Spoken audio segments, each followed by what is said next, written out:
سن 11 ہجری۔ امام حسن علیہ السلام دیکھتے ہیں کہ ان کی والدہ ان کے بابا کو بلاتی ہیں اور وصیت کرتی ہیں، اے علی، میں نے اپنے بابا سے سنا تھا کہ میرا حسین کربلا کے میدان میں 3 دن کا بھوکا پیاسا بے جرم و خطا قتل کیا جائے گا۔ علی، نہ اس وقت تم ہوگے، نہ میں ہوں گی، نہ حسن ہوگا، میرے حسین کی مسرت کوئی نہیں کرے گا۔ یہ سننا تھا۔ امام حسن علیہ السلام نے اپنے آپ سے وعدہ کر لیا کہ اللہ نے مجھے بیٹا عطا کیا تو میں کرب و بلا کے لیے سوغات رکھوں گا، میں اپنے بھائی حسین پہ قربان کروں گا۔ وقت گزرا۔ امام علی علیہ السلام نے یمن کی شہزادی سلمہ سے امام حسن علیہ السلام کا نکاح کروایا اور اس بیوی کا نام فروا رکھا۔ اللہ نے امام حسن علیہ السلام کی دعا سنی اور نواسہ رسول کو ایک پھول جیسا بچہ عطا کیا، جس کو زمانہ آج بھی قاسم ابن حسن کہتا ہے۔ وقت گزرتا رہا۔ جب اہل بیت کے دشمنوں نے امام حسن علیہ السلام کو زہر دیا اور امام حسن بستر شہادت پہ آئے، ننھے سے قاسم کو بلاتے ہیں اور اپنی بیوی فروا کو طلب کرتے ہیں اور فرماتے ہیں، اے فروا، میرا بھائی حسین مجھ سے بے پناہ پیار کرتا ہے۔ مجھے پتا ہے کہ عنقریب حسین پہ ایسا وقت آئے گا جب حسین کا پورا زمانہ دشمن بن جائے گا۔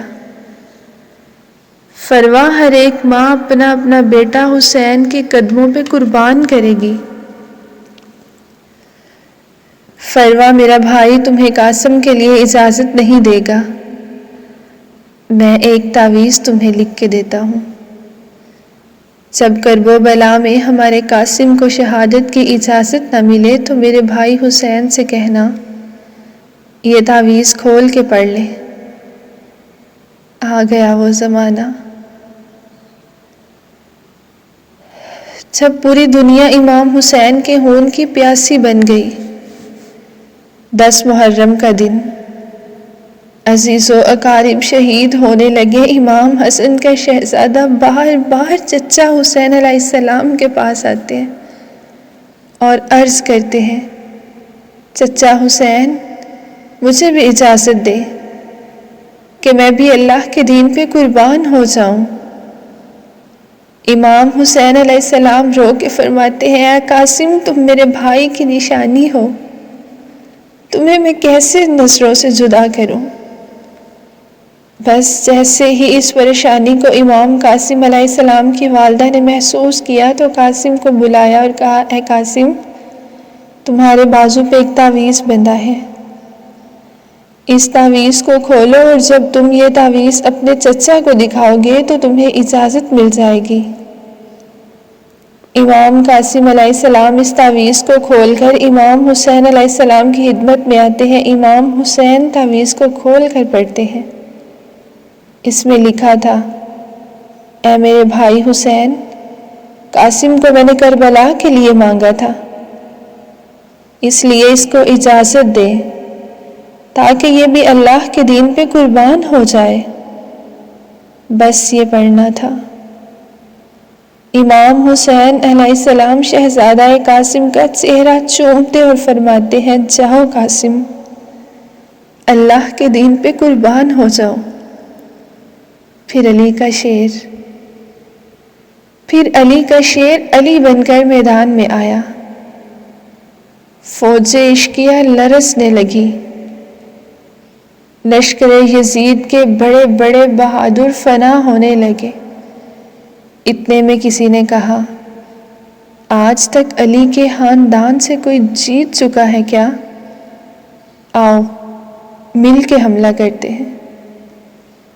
ایک طرف ہزاروں کی فوج تھی اور ایک طرف حسن علیہ السلام کا ننھا شہزادہ۔ کسی نے تیر چلائے، کسی نے نیزے پھینکے۔ حسن کا شہزادہ گھوڑے سے زمین پہ آ گیا گھوڑوں کے بیچ میں جیسے ہی حسن کا لال گرا، مغرب کے گھوڑے مشرق کو جاتے ہیں، مشرق کے گھوڑے مغرب کو جاتے ہیں۔ ان گھوڑوں کی ٹاپوں میں پامال ہو گیا حسن کا شہزادہ۔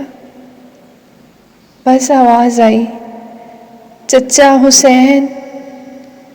تو چچا حسین ذوالفقار لے کر میدان میں آئے۔ بس امام حسین علیہ السلام کو دیکھنا تھا کہ فوج اشقیہ بھاگ گئی۔ امام حسین علیہ السلام نے جیسے ہی میدان میں امام قاسم کو ڈھونڈا تو قاسم کی لاش کو نہ پایا۔ کہیں سے قاسم علیہ السلام کا پاؤں ملتا ہے، کہیں سے حضرت قاسم علیہ السلام کا ہاتھ ملتا ہے، کہیں سے ننھے قاسم کا سینہ ملتا ہے تو کہیں سے حسن علیہ السلام کے شہزادے کا سر ملتا ہے۔ امام حسین علیہ السلام نے اپنے بھتیجے کے ٹکڑوں کو چنا اور خیمے میں آئے۔ بی بی فروہ نے کہا، اے وقت کے امام، بتائیے میرا شہزادہ کیسے قربان ہوا؟ امام حسین علیہ السلام نے انا للہ و انا الیہ راجعون پڑھا اور اپنی عبا کھول کے دکھائی کہ فروہ، کربلا میں تمہارے قاسم کی قربانی تاریخ یاد رکھے گی۔ سب کے جسم کو تو مجھے اٹھانا پڑا، لیکن تمہارے بیٹے کی لاش میں نے کربلا کی زمین سے ایسے چنی ہے جیسے کوئی باغبان باغ سے پھول چنتا ہے۔ سلام ہو کربلا کے شہید امام قاسم علیہ السلام ابن حسن علیہ السلام پر۔